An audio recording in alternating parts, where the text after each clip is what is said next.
Good morning student, myself Pratibha Poswal, government college Begu. बच्चों, आज का जो टॉपिक है वो बीएससी फर्स्ट ईयर के स्टूडेंट के लिए है, पेपर फर्स्ट का यूनिट फोर्थ। बच्चों, आज आपके यूनिट फोर्थ का टॉपिक है, ठीक है। तो ये हमारा जो टॉपिक है वो है relation between the various elastic constants. तो हमने इससे पहले प्रत्यास्था और प्रत्यास्था गुणांक पढ़े थे। अब हम प्रत्यास्था गुणांकों के मध्य जो रिलेशन है उसके बारे में हम आज पढ़ेंगे। इसी के साथ आपकी ये वाली यूनिट भी क्या हो जाएगी, कंप्लीट हो जाएगी। तो सबसे पहले इसको पढ़ने से पहले हम पढ़ेंगे पॉइजन रेशियो यानी पाइसा निष्पत्ति क्या है। जब किसी भी तार पर लंबाई की दिशा में बल लगाते हैं, मैंने आपको बताया कि एक जैसे तार है उस पर क्या करते हैं, लंबाई की दिशा में, तो उसकी लंबाई क्या हो जाती है, परिवर्तित हो जाती है, ठीक है, परिवर्तित हो जाती है। तो लंबाई में परिवर्तन और प्रारंभिक लंबाई क्या अनुपात को क्या बोलते हैं, विकृति बोलते हैं। तो देखो बच्चों, जब लंबाई में हम वृद्धि करते हैं तो उसके साथ साथ इसकी चौड़ाई में भी परिवर्तन होता है, यानी कि इसके काट क्षेत्रफल भी क्या हो जाता है, घट जाता है, ठीक है। तो जब किसी तार पर लंबाई की दिशा में बल लगाते हैं तो उसकी लंबाई में तो वृद्धि होती है, लेकिन उसके साथ साथ इसका काट क्षेत्रफल भी क्या हो जाता है, घट जाता है। अर्थात बल केवल अपनी दिशा में ही परिवर्तन उत्पन्न नहीं करता, परंतु लंबवत दिशा में भी परिवर्तन उत्पन्न करता है। यानी कि जब हम इस तार में बल लगाते हैं, इस दिशा में बल लगाया, तो केवल इस दिशा में ही नहीं, इसके लंबवत भी, क्योंकि इस प्रकार का प्राप्त होगा तो इसके लंबवत यानी कि यहाँ भी क्या होता है, इस दिशा में भी परिवर्तन उत्पन्न होता है। तो यदि बल की दिशा में लंबाई में वृद्धि होती है तो बल की दिशा के लंबवत दिशा में क्या हो जाता है, संकुचन हो जाता है। यानी कि लंबाई में तो वृद्धि होती है और इसके लंबवत क्या हो जाता है, संकुचन होता है, ठीक है। इस प्रकार से देखो, इस डायग्राम से ये लंबाई में वृद्धि हुई, ये पहले था, अब ये लंबाई में वृद्धि हुई तो ये देखो कमी भी हो गई है ना, तो संकुचन भी होता है। तो यानी कि लंबाई में तो वृद्धि होगी L से L प्लस डेल L, पहले L थी अब क्या हो गई L प्लस डेल, और पहले D थी चौड़ाई, तो चौड़ाई अब क्या होगी D माइनस डेल्टा D, तो इस चौड़ाई में क्या हो गई, कमी। तो प्रत्यास्था की सीमा में अनुप्रस्थ विकृति, जिसको कि हम किससे व्यक्त करते हैं, बीटा से, एवं अनुदैर्ध्य विकृति, जिसको किससे व्यक्त करते हैं, अल्फा से, का अनुपात क्या रहता है, हमेशा स्थिर रहता है, और इसे क्या बोलते हैं, पॉइसन निष्पत्ति या पॉइजन रेशियो कहते हैं। और इसको किससे व्यक्त करते हैं, सिग्मा से व्यक्त करते हैं, अर्थात सिग्मा बराबर होता है अनुप्रस्थ विकृति अपॉन अनुदैर्ध्य विकृति। अनुप्रस्थ विकृति बीटा और अनुदैर्ध्य विकृति अल्फा, यानी कि सिग्मा इज इक्वल टू क्या हो जाता है, बीटा अपॉन अल्फा। ये हमारा क्या कहलाता है, पॉइजन रेशियो कहलाता है। तो बच्चों, पाइसा निष्पत्ति की न तो कोई विमा होती है और न ही इसका कोई मात्रक होता है। अब हम डायग्राम से देखते हैं। डायग्राम से अनुदैर्ध्य विकृति अल्फा क्या होगी, प्रारंभिक लंबाई, लंबाई में परिवर्तन अपन प्रारंभिक लंबाई यानी डेल्टा एल अपॉन एल। अनुप्रस्थ विकृति क्या होगी, चौड़ाई में परिवर्तन अपन प्रारंभिक चौड़ाई यानी कि डेल्टा डी अपॉन डी। तो पाइसन निष्पत्ति क्या हो जाएगी, सिग्मा बराबर हो जाएगा अब बीटा अपॉन अल्फा, तो बीटा की value minus D upon D, और अल्फा की value delta L upon L. तो ये हम पुट करेंगे तो सिग्मा बराबर क्या हो जाएगा, minus L upon D delta D upon delta. यहाँ पर ऋणात्मक चिन्ह किसको बता रहा है कि संकुचन हो रहा है। अल्फा में तो क्या हो रही है, वृद्धि, इसलिए प्लस को दर्शा रहा है, और यहाँ इसमें अनुप्रस्थ विकृति में क्या हो रहा है, संकुचन, इसलिए माइनस को दर्शा रहा है। तो सिग्मा का जो मान है वो कहाँ होता है, -1 से 0.5 के बीच में होता है। जब हम सिग्मा का मान ज्ञात करते हैं तो देखा गया कई प्रैक्टिकलों द्वारा, प्रयोग द्वारा, कि सिग्मा का मान -1 से +0.5 तक परिवर्तित होता है। हम देखते हैं relation between the various elastic constant, विभिन्न इलास्टिक प्रत्यास्था गुणांकों के मध्य क्या क्या रिलेशन है। वाई क्या होता है, यंग का प्रत्यास्था गुणांक, के क्या होता है, बल्क कांस्टेंट, और सिग्मा क्या है हमारा, पॉइजन रेशियो। तो एक रिलेशन हमारा ये होता है y is equal to 3k1 - 2 अल्फा। अब हम इसको प्रूव करेंगे। इसके लिए हम मानकर चलते हैं कि मान लिया ABCD, ये ABCD और A dash B dash C dash D dash, A dash B dash C dash और D डैश, ये क्या है, एकांक लंबाई का क्या है, एक घन है, जिसके प्रत्येक फलक पर लंबवत एवं समान रूप से बाहर की ओर क्या लग रहा है, तनन बल लग रहा है। प्रत्येक फलक पर इस पर क्या लग रहा है, बाहर की ओर बल लग रहा है। 6 फलक है, 6 पर बाहर की ओर क्या लग रहा है, बल कार्य कर रहा है। तो प्रत्येक बल अपनी दिशा के अनुदिश वस्तु का क्या करता है, प्रसार करता है, और विलंबवत दिशाओं में क्या होता है, संकुचन होता है। क्योंकि बल लग रहा है बाहर की तरफ, तो प्रत्येक क्या करता है, इसमें परिवर्तन करता है, यानी कि इस प्रसार होता है इसकी दिशा के, लेकिन इसकी दिशा के साथ तो प्रसार होता है, तबकि इसके लंबवत क्या होता है, संकुचन होता है। उदाहरण के लिए जैसे एक्स अक्ष के समांतर तलों पर, एक्स अक्ष, ठीक है, ये एक्स अक्ष, इसके समांतर तल है, जैसे ये ABCD। ठीक है, तो x अक्ष के समांतर तलों पर x अक्ष के अनुदिश तो क्या होगा, प्रसार होगा, जबकि y और z अक्ष के अनुदिश क्या होगा, संकुचन उत्पन्न होगा। तो इसलिए y इक्वल टू क्या होता है हमारा, हम जानते हैं क्या होता है, यंग प्रत्यास्थता गुणांक अनुदैर्ध्य प्रतिबल अपॉन अनुदैर्ध्य विकृति। ध्यान से, अनुदैर्ध्य विकृति बराबर क्या हो जाएगा, अनुदैर्ध्य प्रतिबल अपॉन y। यदि क्षेत्रफल क्या हो, हम इकाई हो, तो अनुदैर्ध्य विकृति क्या होगी, f। अनुदैर्ध्य प्रतिबल को किससे रखते हैं, f अपॉन a प्रतिबल को, लेकिन हम यहाँ पर क्षेत्रफल को क्या ले रहे हैं, इकाई, तो f अपॉन a यानी कि क्या हो जाएगा, f अपॉन 1। तो प्रतिबल, अनुदैर्ध्य प्रतिबल की जगह क्या हो जाएगा, f अपॉन 1 और अपॉन y, तो ये क्या हो जाएगा, f अपॉन y, यानी अनुदैर्ध्य विकृति क्या आ गया, f अपॉन y। ठीक है, तो इसलिए x अक्ष के अनुदिश प्रसार क्या हो जाएगा, f अपॉन y। पाइसा निष्पत्ति क्या होती है, सिग्मा बराबर क्या होता है, अनुप्रस्थ विकृति अपॉन अनुदैर्ध्य विकृति।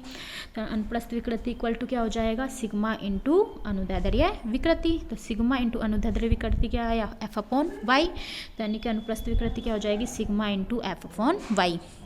ये तो था x अक्ष के सापेक्ष क्या था, प्रसार हुआ, लेकिन क्योंकि x अक्ष के सापेक्ष प्रसार होगा तो y और z अक्षों के अनुदिश क्या होगा, संकुचन होगा, तो इसलिए इसका मान क्या होगा, सिग्मा f अपॉन y। संकुचन भी इतना ही होगा।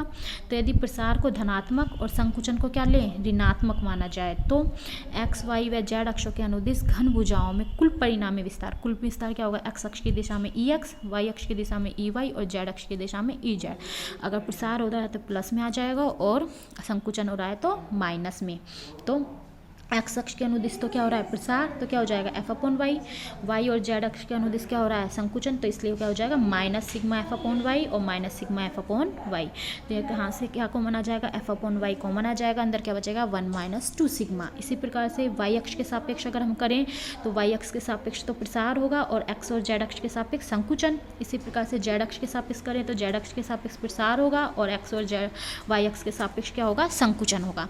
तो इस प्रकार से हमें जो प्राप्त होगा वो क्या होगा, हमें तीनों वैल्यूज समान प्राप्त होंगी। अतः घन की प्रत्येक भुजा में विस्तार क्या होगा, बराबर ही होता है, ex बराबर ey बराबर ez। देखो तीनों भुजाओं में क्या हुआ, कम हुआ, यानी कहीं कमी तो वहीं ज़्यादा हो गया। तो इस प्रकार से तीनों भुजाओं में विस्तार समान होता है, यानी क्या हो गया, e। तो यानी कि प्रत्येक भुजा की लंबाई क्या रह जाएगी, बराबर हो जाएगी, और वो क्या हो जाएगी, 1 प्लस f अपॉन v। क्योंकि ये विस्तार हुआ तो 1 प्रारंभिक थी, तो ये विस्तार प्रसार हुआ तो कितनी होगी, 1 plus f upon Y 1 minus 2 sigma. चूँकि घन की प्रत्येक भुजा का प्रसार होता है अतः घन का आयतन भी क्या हो जाएगा, बढ़ जाएगा। प्रत्येक भुजा का इतना विस्तार हुआ तो इसका आयतन भी क्या हो जाएगा, बढ़ जाएगा। तो अतः घन के पदार्थ का आयतन प्रत्यास्थता गुणांक, आयतन बढ़ा है तो हम आयतन प्रत्यास्थता गुणांक यानी बल्क मॉडुलस निकालेंगे, तो वो क्या होगा, के बराबर क्या होता है, दाब प्रतिबल अपॉन आयतन विकृति। ए हमने क्या लिया है 1, तो वही दाब प्रतिबल क्या होता है, f अपॉन ए का मान 1, तो ये क्या हो जाएगा, f अपॉन 1। तो हो जाएगा f अपॉन 1 अपॉन आयतन विकृति। तो यहाँ से हम आयतन विकृति निकालेंगे तो आयतन विकृति बराबर क्या हो जाएगी, f अपॉन k। तो घन का जो नया आयतन होगा वो क्या हो जाएगा, आयतन क्या होता है, क्यूब। तो ये हो जाएगा 1 प्लस एक भुजा 1 plus f upon Y 1 minus 2 sigma का होल क्यूब। इसको हम होल क्यूब को खोलेंगे और इसमें बाइनोमियल में लगाएंगे तो बाकी सब टर्म को तो क्या कर देंगे, नेगलेक्ट कर देंगे। तो हमारे पास जो आएगी क्या आएगा, 1 प्लस, जैसे 1 प्लस एक्स की पावर n होता है तो इसको बाइनोमियल थ्योरम से खोलते हैं तो 1 प्लस क्या हो जाता है, nx। तो उसी से हम इसको खोलेंगे तो हमारे पास प्राप्त होगा 1 plus 3 f upon Y 1 minus 2 sigma. और प्रारंभिक आयतन क्या था, प्रारंभिक हम 1 लेकर चले हैं तो ये हो जाएगा 1 का क्यूब बराबर 1। तो आयतन विकृति क्या होगी, नए आयतन में से हम प्रारंभिक आयतन को क्या कर देंगे, घटा देंगे, तो हमारे पास आयतन विकृति आ जाएगी।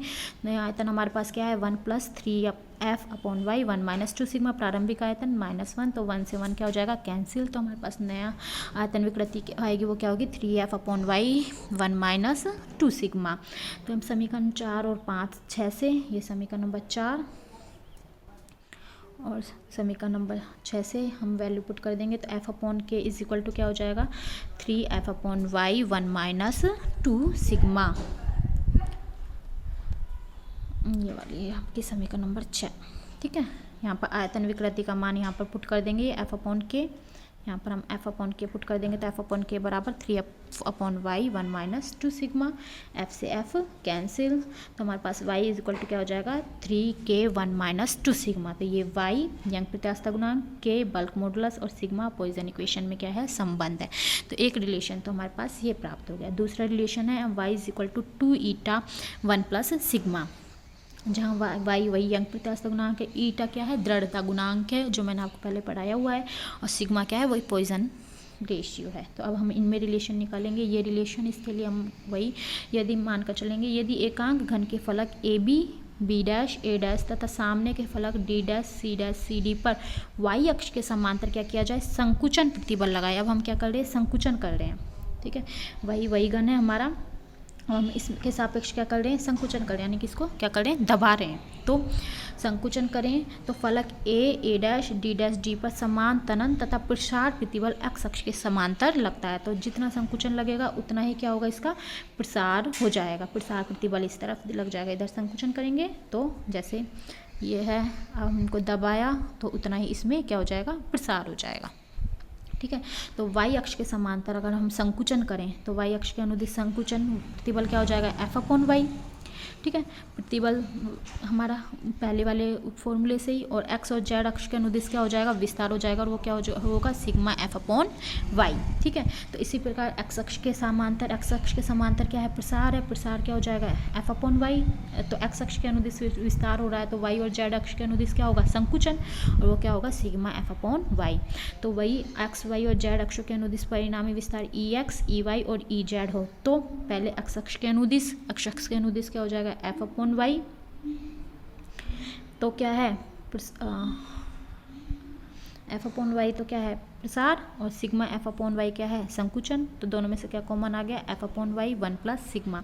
इसी प्रकार से y अक्ष के डायरेक्शन में क्या हो जाएगा सिग्मा माइनस का सिग्मा f अपॉन वाई क्या हो रहा है संकुचन, और ये भी क्या हो जाएगा माइनस एफ अपॉन वाई, तो ये हो जाएगा माइनस कॉमन आ जाएगा F upon Y 1 plus sigma. Z अक्ष के सापेक्ष हम निकालें तो एक्स अक्ष के सापेक्ष तो प्रसार हो जाएगा, और वाई अक्ष के सापेक्ष क्या हो जाएगा संकुचन हो जाएगा। तो दोनों एक दूसरे को क्या कर लेंगे कैंसिल कर देंगे, तो हमें क्या प्राप्त होगा 0। अतः एक्स व वाई अक्षों के अनुदिश क्रमशः समान प्रसार एवं संकुचन उत्पन्न होते हैं। तो एक्स और वाई के अनुदिश जब जेड अक्ष के अनुदिश करते हैं तब हम देखते हैं कि एक्स और वाई अक्ष के अनुदिश समान संकुचन और प्रसार होते हैं जो एक दूसरे को कैंसिल करते हैं, यानी जेड अक्ष के अनुदिश क्या होता है कोई भी परिवर्तन नहीं होता, और एक्स और वाई अक्ष के अनुदिश क्या हुआ समान परिवर्तन होता है। तो लेकिन जेड अक्ष के अनुदिश में कोई भी परिवर्तन नहीं होगा। तो अपरूपण कोण प्रसार तथा संकुचन विकृति के क्या होता है दुगने के बराबर होता है। अतः अपरूपण कोण फाई इज इक्वल टू क्या हो जाएगा 2 इंटू प्रसार या संकुचन में विकृति। तो phi is equal to 2 into प्रसार और संकुचन में विकृति क्या है F upon Y 1 plus sigma. तो ईटा इज इक्वल टू वही ईटा इज इक्वल टू क्या होता है दृढ़ता गुणांक इज इक्वल टू अपरूपण प्रतिबल अपॉन अपरूपण विकृति। तो अपरूपण प्रतिबल क्या होगा एफ अपॉन ए, तो ये हो जाएगा एफ अपॉन ए हमने क्या लेकर चले 1, तो ये हो जाएगा एफ अपॉन 1, तो ये हो गया एफ अपॉन 1। विकृति अपरूपण विकृति को किससे व्यक्त करते हैं फाई से, तो इसलिए क्या हो गया eta is equal to F upon 1 phi. तो हो जाएगा एफ फाई की वैल्यू हम यहाँ से पुट कर देंगे तो हो जाएगा 2 F upon Y 1 plus sigma. F से एफ क्या हो जाएगा कैंसिल हो जाएगा, तो हमें प्राप्त होगा वाई अपॉन 2 1 प्लस सिग्मा। तो यहाँ से प्राप्त होगा Y is equal to 2 eta 1 plus sigma. तो ये किस में रिलेशन हो गया यंग प्रत्यास्थता गुणांक, दृढ़ता गुणांक और सिग्मा पॉइजन रेशियो में रिलेशन प्राप्त हो गया। तीसरा relation y is equal to 9 eta के अपॉन 3k प्लस ईटा, जहाँ पर यहाँ पर ये y है जो क्या है यंग प्रत्यास्थता गुणांक, ईटा क्या है दृढ़ता गुणांक और k क्या है बल्क मॉडुलस। तो समीकरण नंबर 7 से जो कि हमने y और k में रिलेशन था वो क्या था y upon k is equal to 1 minus 2 sigma. समीकरण 1 से जो y और नीटा में रिलेशन था वो क्या है y upon 2 eta equal to 1 plus sigma. तो अगर समीकरण नंबर 8 को इस समीकरण 8 को 2 से मल्टीप्लाई करके हम इस समीकरण नंबर में 9 में क्या करेंगे जोड़ते हैं तो हमें प्राप्त होता है y अपॉन 3k, ठीक है, और इसको 2 से मल्टीप्लाई करेंगे तो 2 से 2 कैंसिल हो जाएगा y upon eta is equal to 1 minus 2 sigma plus इसको 2 से मल्टीप्लाई करेंगे तो हो जाएगा 2 प्लस 2 सिग्मा। ये 2 सिग्मा से 2 सिग्मा कैंसिल हो जाएगा तो 1 प्लस 2 इज इक्वल टू क्या हो जाएगा 3। तो ये जाएगा वाई, वाई इनमें से क्या आ जाएगा, कॉमन आ जाएगा, वाई कॉमन आ जाएगा तो हमें प्राप्त होगा eta plus 3k upon 3k eta is equal to क्या हो जाएगा 3। तो वाई इज इक्वल टू हो जाएगा, ये 3 इस तरफ जाएगा, 3 ज़ा 9, 9k ईटा अपॉन ईटा प्लस 3k। तो ये हमारे पास क्या आ जाएगा, रिलेशन प्राप्त हो जाएगा। ठीक है, अब फोर्थ है sigma is equal to 3k minus 2 eta upon 6k plus 2 eta. तो वही सिग्मा पॉइजन के बल्क मॉडुलस ईटा दृढ़ता गुणांक, वही समीकरण नंबर 7 से y इज इक्वल टू क्या था 3k 1 माइनस 2 सिग्मा, समीकरण 8 से y is equal to 2 eta 1 plus sigma, क्योंकि दोनों ही किसके हैं, y के बराबर हैं, तो ये भी आपस में क्या होंगे, बराबर होंगे। तो यानी कि 3k 1 माइनस 2 सिग्मा बराबर होगा 2 ईटा 1 प्लस सिग्मा। इसको मल्टीप्लाई करेंगे तो 3k माइनस 3 2 ज़ा 6 सिग्मा के बराबर 2 ईटा और 2 ईटा सिग्मा। तो हम इसको इस तरफ ले आएंगे, ये हो गया 3k, इसको 2 ईटा को इस तरफ लाएंगे तो माइनस 2 ईटा बराबर 2 ईटा सिग्मा प्लस इसको इस तरफ ले जाएंगे तो 6 सिग्मा के। तो प्राप्त होगा 3k माइनस 2 सिग्मा बराबर सिग्मा 2 ईटा प्लस 6k।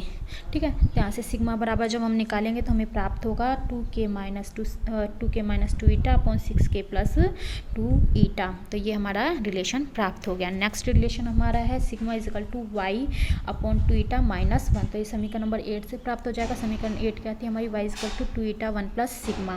तो ये हो जाएगा Y upon 2 eta is equal to, ये 1 को इस तरफ लाएंगे तो -1 इज इक्वल टू सिग्मा। ये रिलेशन प्राप्त हुआ। अब हम देखते हैं पाइसन निष्पत्ति की सीमाएं। पाइसन जो रेशियो हमने निकाला था उसकी कुछ लिमिट होती हैं, वो लिमिट क्या होती हैं, वही समीकरण 7 और 8 से। समीकरण 7 से y is equal to 3k 1 minus 2 sigma. समीकरण 8 से y is equal to 2 eta 1 plus sigma. तो वही दोनों y के बराबर हैं तो आपस में भी बराबर होंगे, इसलिए 3k 1 minus 2 sigma is equal to क्या होगा 2 ईटा 1 प्लस सिग्मा। चूँकि k और ईटा सदैव क्या होते हैं, धनात्मक होते हैं, पॉजिटिव होते हैं, बल्क मॉडुलस और दृढ़ता गुणांक। अतः सिग्मा के धनात्मक और ऋणात्मक दोनों मान हो सकते हैं। अब सिग्मा के धनात्मक और ऋणात्मक दोनों प्रकार के मान हो सकते हैं। तो सबसे पहले हम देखते हैं सिग्मा का अगर धनात्मक मान है तो समीकरण 11 का राइट साइड धनात्मक होगा। ठीक है, अगर हम धनात्मक मान लेकर चले सिग्मा का तो ये राइट साइड क्या होगा,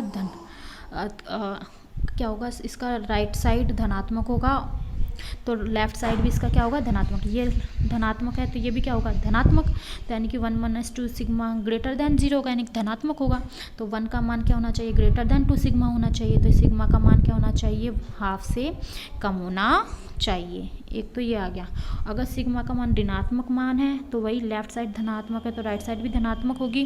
तो यानी कि 1 प्लस सिग्मा, क्योंकि ये सिग्मा का मान क्या है, ऋणात्मक है तो ये क्या होगा, धनात्मक। ये धनात्मक होगा तो ये भी धनात्मक, यानी कि 1 प्लस सिग्मा का मान ग्रेटर देन होना चाहिए 0 से। तो यानी कि 1 प्लस सिग्मा ग्रेटर देन 0 होना चाहिए, यानी कि सिग्मा का मान -1 से जाना होना चाहिए। इसलिए सिग्मा का मान हमेशा -1 से 0.5 के बीच में होता है। तो प्रयोगों से भी यही प्राप्त हुआ कि सिग्मा का मान 0.2 से 0.4 के बीच में पाया गया, अर्थात सिग्मा का मान ऋणात्मक नहीं पाया गया। तो 0.2 से 0.4 के बीच में पाया गया। तो ये था पॉइसन रेशियो और कुछ relations between the elastic constant. उम्मीद करती हूँ बच्चों आप लोगों को समझ में आ गया होगा। फिर भी कोई प्रॉब्लम हो तो व्हाट्सएप के थ्रू पूछ सकते हैं। Thank you.